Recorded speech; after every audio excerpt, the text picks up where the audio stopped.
Amém. Meus amados irmãos, eu quero falar com vocês um pouquinho,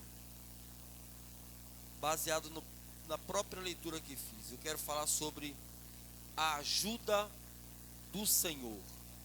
Vamos falar um pouquinho sobre essa ação divina ao nosso favor. Meus amados irmãos, aqui está um episódio bíblico extremamente interessante. A Bíblia diz que Israel estava em guerra contra os filisteus. Os filisteus, eles eram inimigos do povo de Deus naquela época. E eles saíram ao embate contra Israel. E a Bíblia nos relata que antes de sair para a guerra, aqueles guerreiros buscaram Samuel, que na ocasião era juiz, era sacerdote e também profeta, pedindo para que Samuel intercedesse em favor deles, para que eles não perdessem a guerra. O que Samuel prontamente fez, isso você pode notar no versículo de número 8. E a Bíblia diz que quando Samuel estava intercedendo em favor do povo de Israel, dos guerreiros de Israel, a Bíblia nos diz, no versículo de número 10, que Deus fez trovejar sobre os filisteus, de modo que os filisteus ficaram com medo e foram derrotados diante do povo de Israel e fugiram. De modo que diante daquela vitória, Samuel pegou uma pedra e colocou entre Sem e Mispar, e chamou o nome daquela pedra de Ebenezer, que traduzido quer dizer: até aqui nos ajudou o Senhor. Queridos irmãos, esse é um texto entre tantos que poderíamos ler, que mostra de modo claro que Deus, ele auxilia o seu povo no meio das lutas. Deus auxilia o seu povo no meio das batalhas. Exemplos não nos faltam quando nós, por exemplo, olhamos para a história do rei Davi. Nós vemos que Davi enfrentou vários inimigos e Deus lhe deu vitória diante de todos eles. Por quê? Davi sempre buscava o auxílio divino. Quando nós voltamos um pouco na história, e aqui no livro de Juízes, que é o livro que antecede 1 Samuel, nós podemos notar que os juízes de Israel também eram usados por Deus para dar vitória para o seu povo. Ou seja, Deus ajudava o seu povo levantando juízes, como foi o caso de Jefté, como foi o caso de Gideão, como foi o caso de Sansão. Na verdade, nos faltaria tempo e talvez lembrança de todos os momentos em que Deus auxiliou o seu povo em batalha.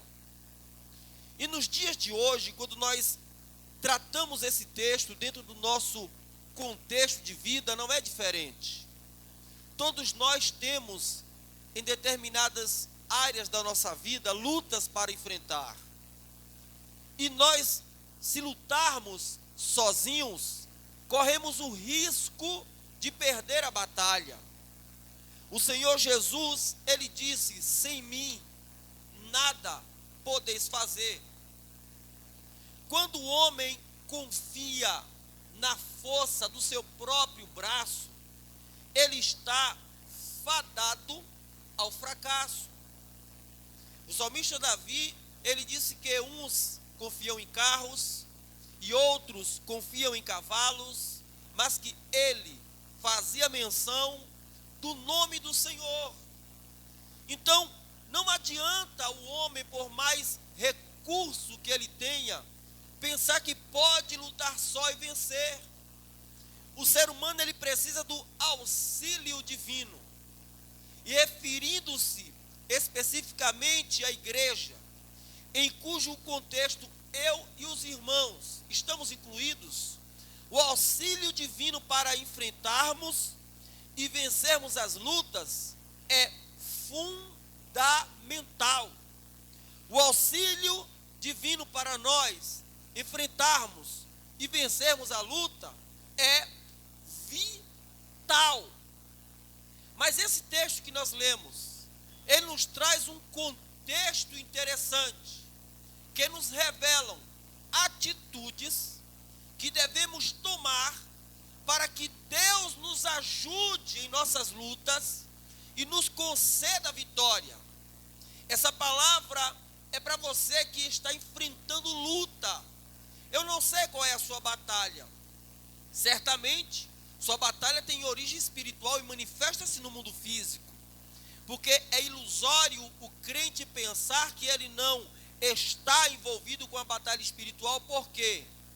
Quando nós aceitamos a Jesus, o nosso inimigo levanta-se contra nós. Então nós estamos envolvidos em uma batalha espiritual.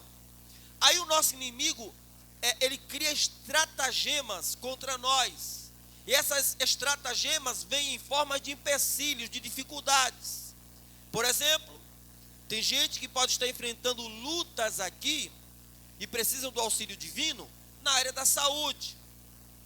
Tem gente que pode entre nós estar enfrentando dificuldades e lutas e precisa do auxílio divino na área econômica. Está desempregado, está passando sérias dificuldades, ou está empregado, está enfrentando lutas.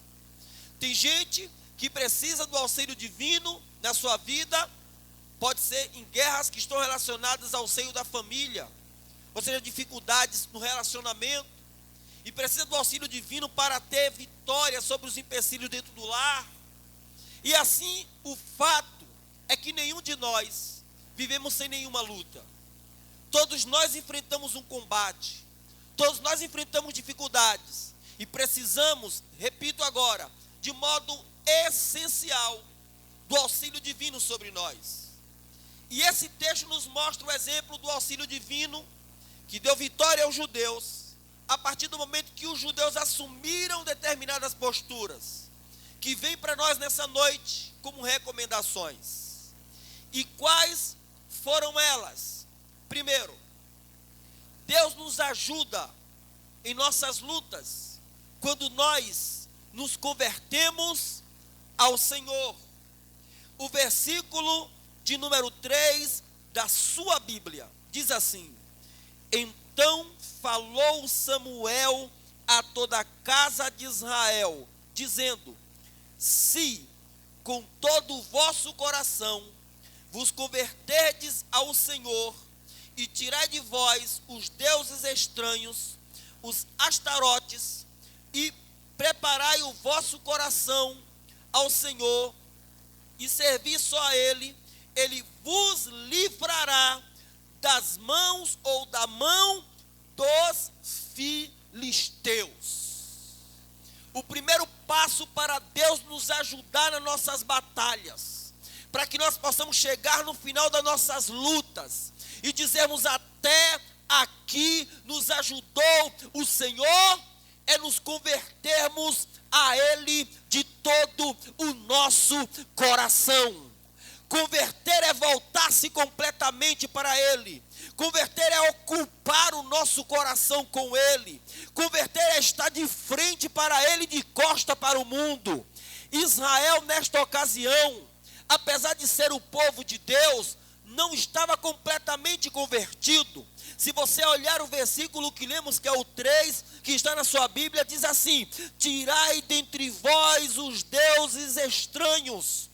Eles estavam dividindo o coração deles entre Deus e os deuses estranhos. Esses deuses estranhos eram o motivo pelo qual certamente eles seriam derrotados diante dos seus inimigos. Existem muitas pessoas que, assim como os judeus, pertenciam à nação da promessa, estão na igreja e pertencem ao povo da promessa, mas não conseguem vencer porque não está completamente convertido ainda.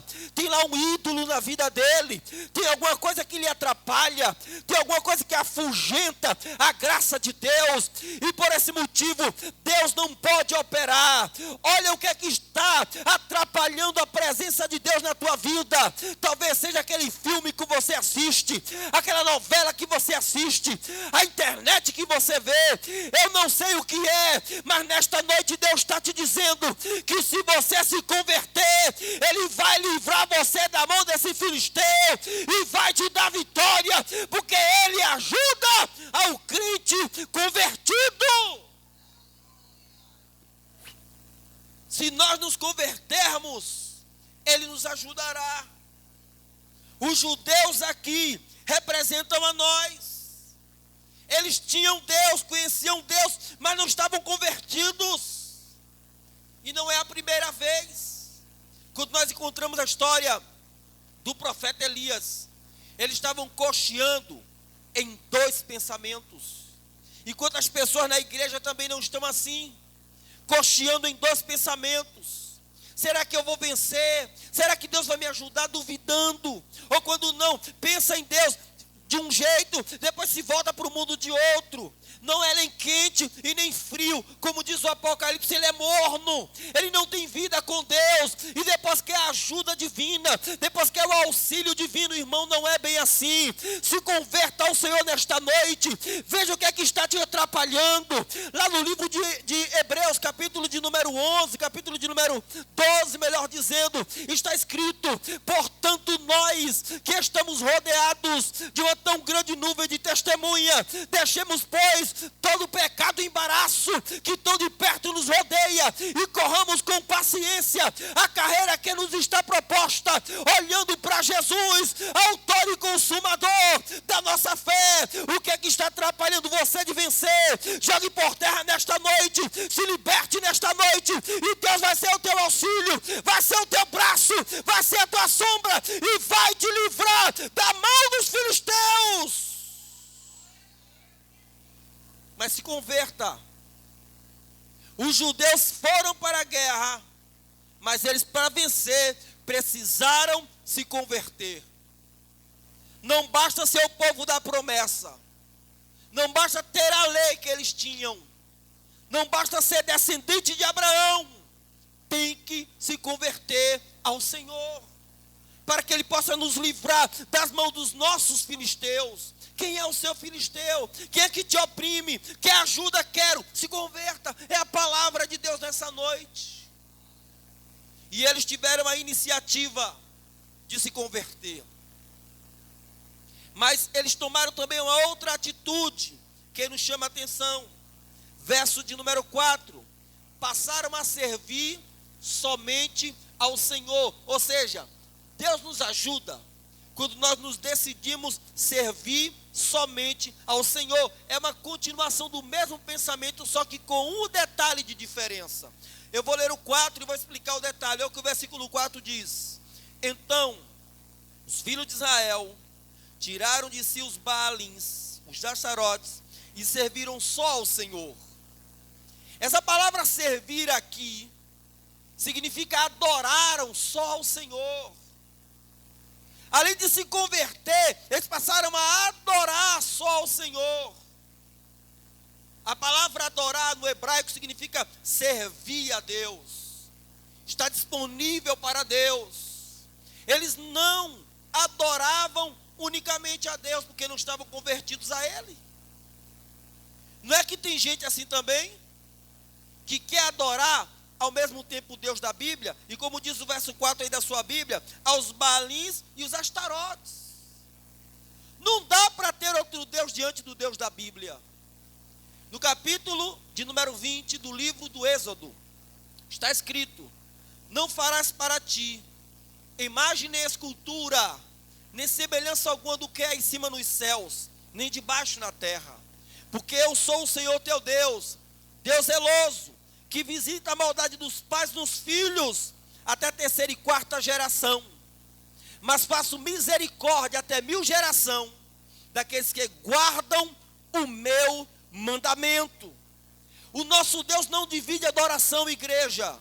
O nosso Deus, Ele quer adoração exclusiva. O nosso Deus, Ele não quer que você adore a Ele e adore a outro ao mesmo tempo. O teu Deus é um Deus zeloso. Sabe o que é isso? É um Deus ciumento. é um Deus cuidador, ciúme, no sentido de cuidado, Ele quer você só para Ele. Então nesta noite, se você quer vitória nesta noite, Jesus através desta palavra está te dizendo, se converta e adore somente a Deus, coloque Deus como o primeiro alvo na sua vida, busque primeiro o reino de Deus e a sua justiça, e Deus vai ajudar você, você vai triunfar sobre os teus inimigos.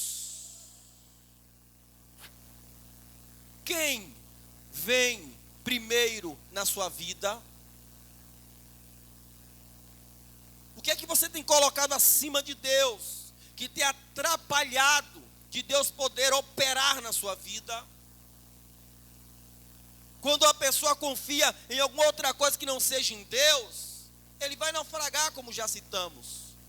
O profeta Jeremias, salvo engano, no capítulo 17 do livro dele, salvo engano, ele diz assim: maldito é o homem que confia no homem e faz do seu braço carnal a sua força.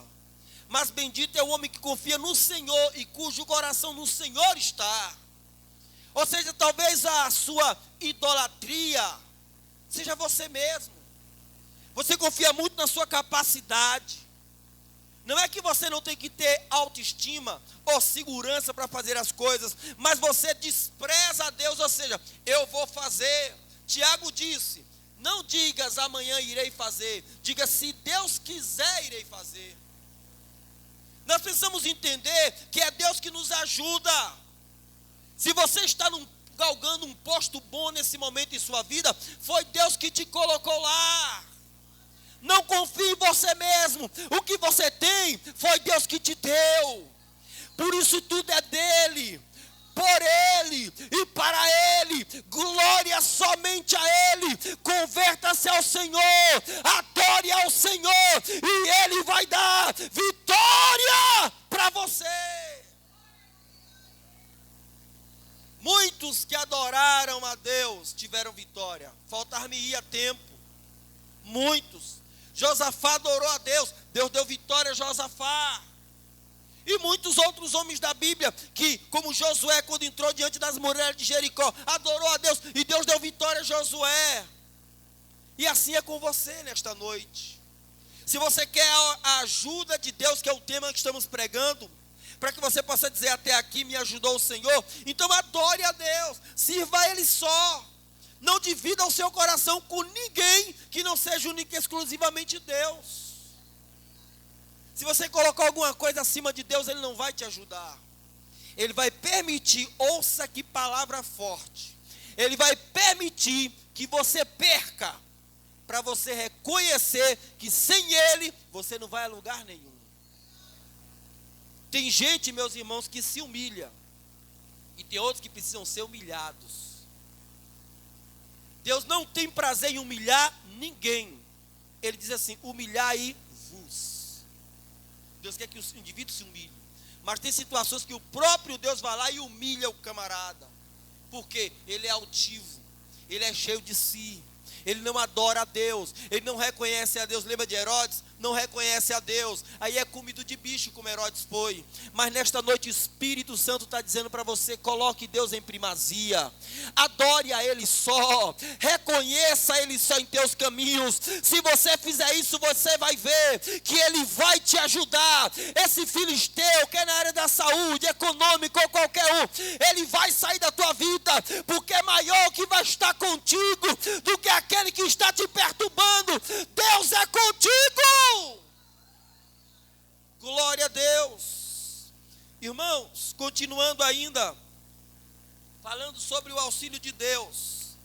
Deus nos auxilia quando nos convertemos, quando o adoramos e quando o buscamos.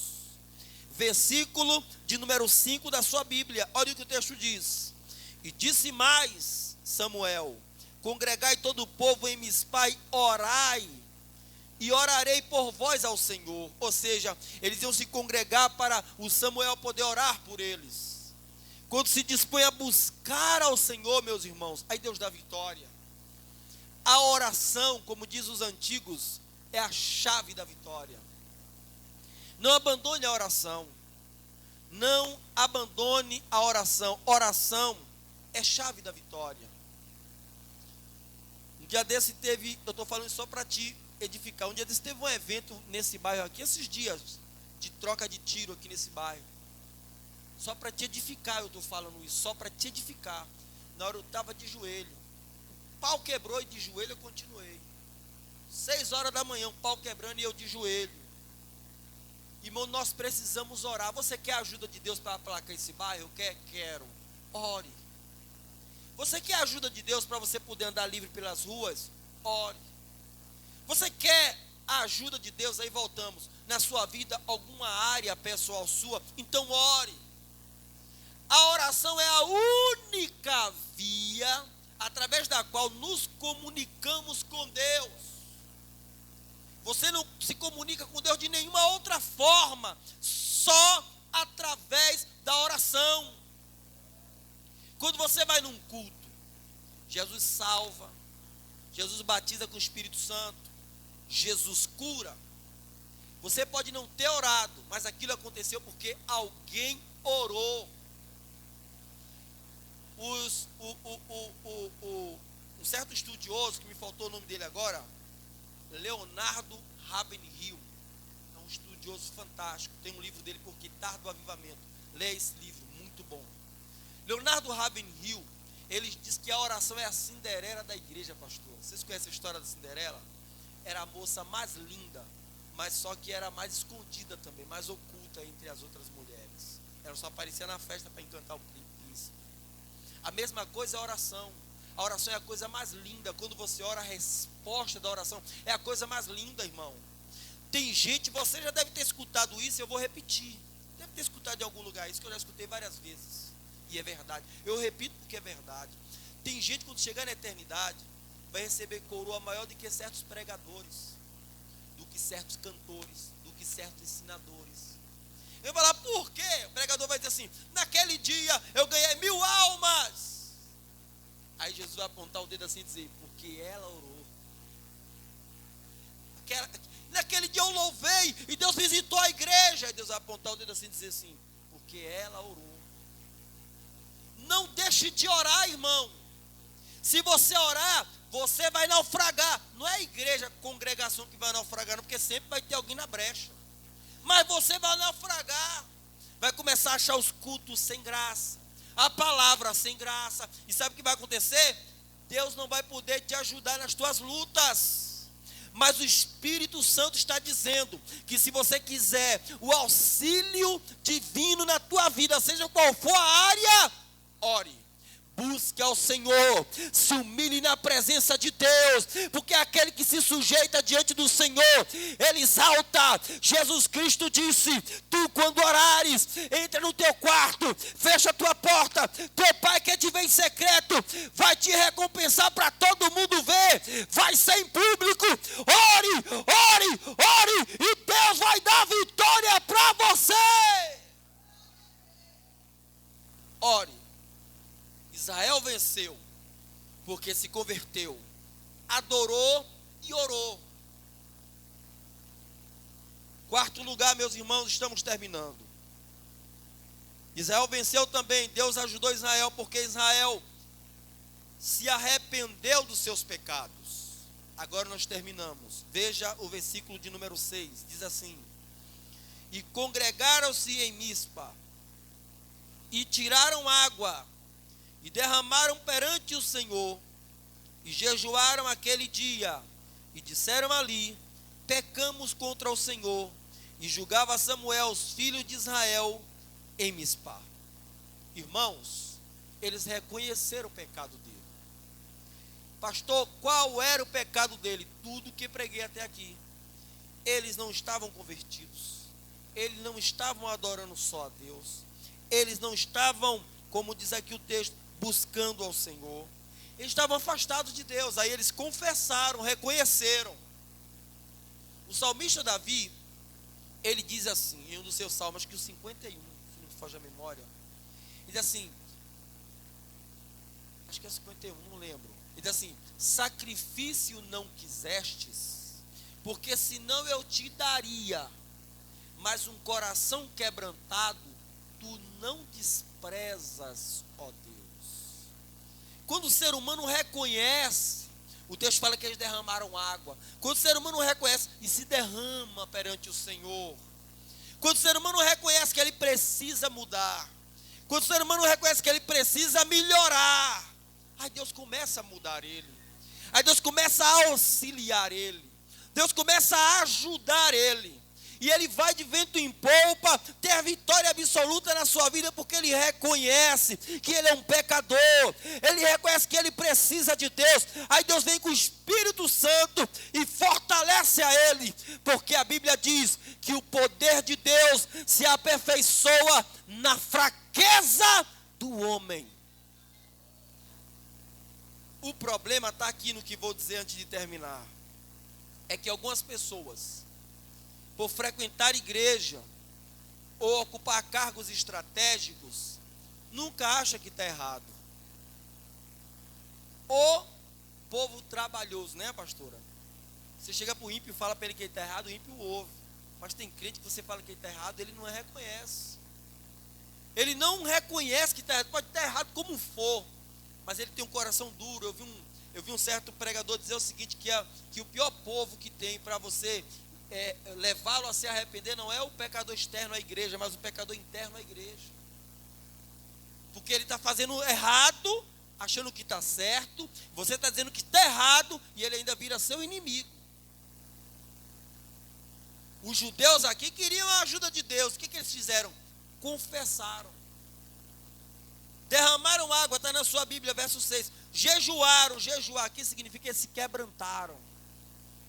A Bíblia fala que eles derramaram água, jejuaram e disseram: pecamos contra o Senhor. Momento de reflexão. Irmão, você está realmente convertido? Ou você está apenas convencido, ou vem para a igreja porque não tem nenhum lugar para ir? Você está realmente de frente para Deus e de costa para o mundo? Abandonou realmente o mundo, ou está vivendo com um pé lá e outro cá? Momento de refletir no que já foi dito. Irmão, você está realmente adorando a Deus, ou você está adorando a Deus mais alguma coisa? Será que o motivo que você diz adorar a Deus não é o motivo Deus, mas o motivo algo? Eu vou na igreja para Deus fazer isso para mim. Eu vou na igreja porque meu mordomo Deus tem que fazer. Eu vou na igreja para eu me aparecer. Eu vou na igreja para ter alguma coisa. Eu vou na igreja porque as pessoas não vão para a igreja adorar a Deus, vão para a igreja buscar. Não é buscar o Senhor, né, pastora? É buscar riqueza, buscar bem. E quer a ajuda de Deus. Momento de reflexão. Aí uma outra reflexão aqui dentro que nós podemos observar. Será que nós estamos realmente buscando ao Senhor? Porque a Bíblia diz que eles oraram. O Samuel orou por eles em Mispá. Será que estamos realmente orando para que Deus seja nosso auxílio na guerra? Ou será que estamos sendo autossuficientes demais? Para que orar? Negócio de oração é para careta. Negócio de oração é para o pastor, para a pastora, para os irmãos lá da igreja. Eu orar? Para que orar? Pense, é momento de reflexão. Reflita, Jesus te trouxe aqui para ouvir exatamente isso. Ele quer te ajudar. Samuel disse: até aqui nos ajudou o Senhor. Eu estou pregando sobre a ajuda divina. Ele quer te ajudar. Mas o que é dentre essas colocações que foram apontadas aqui, que está atrapalhando Deus de te ajudar? O que é? A Bíblia diz em 1 Coríntios: se nós julgássemos a nós mesmos, não seríamos julgados. Mas quando somos julgados, somos repreendidos pelo Senhor, para não sermos condenados com o mundo. Sabe o que esse texto está dizendo? Às vezes nós nos condenarmos, é difícil nós condenarmos a nós mesmos, a não ser quando somos repreendidos pelo Senhor. Repreendido pelo Senhor como, pastor? Olhe para mim. Por uma palavra como essa que foi pregada aqui. Ele está confrontando você no campo da sua mente. Você quer a ajuda de Deus, mas tem feito tudo errado. Pastor, então eu vou desviar. Eu vou me afastar, pastor. Não, você não vai fazer nada disso. Você vai fazer o quarto e último item que citamos. Vai confessar no seu coração seu pecado a Deus e vai parar com o que você tem feito. Você vai confessar o teu pecado a Deus, vai dizer: Deus, eu vou me converter a partir de hoje. Deus, eu vou servir só a Ti a partir de hoje. Deus, a partir de hoje eu vou orar mais. Deus, a partir de hoje eu vou melhorar, irmão. O que você fez de errado até agora, nesse exato momento, 9 horas e 8 horas e 55 minutos, não interessa a Deus. Deus quer saber o que você pode fazer em 9 horas e 56 minutos. Quer melhorar? Deus está aqui para fazer você melhorar. A Bíblia diz que nós precisamos prosseguir adiante. Paulo disse: não que eu seja perfeito, mas prossigo para alcançar aquilo pelo qual também fui alcançado. Prossigo para o alvo, pelo prêmio da soberana vocação em Cristo Jesus. Deus está dizendo para você: siga o alvo, não pare, não regrida não. Se você estava ruim até uma hora atrás, seja melhor a partir de então. O momento de mudança é agora. Seja uma bênção e Deus vai ajudar você. Fica de pé e vamos orar, e quero passar a palavra ao pastor. Quer a ajuda de Deus? Deus quer te ajudar. Deus quer que você chegue no fim da sua trajetória e diga: até aqui me ajudou o Senhor. Paulo disse isso em outras palavras: combati o bom combate, acabei a carreira, mas guardei a fé. Vamos orar em nome de Jesus.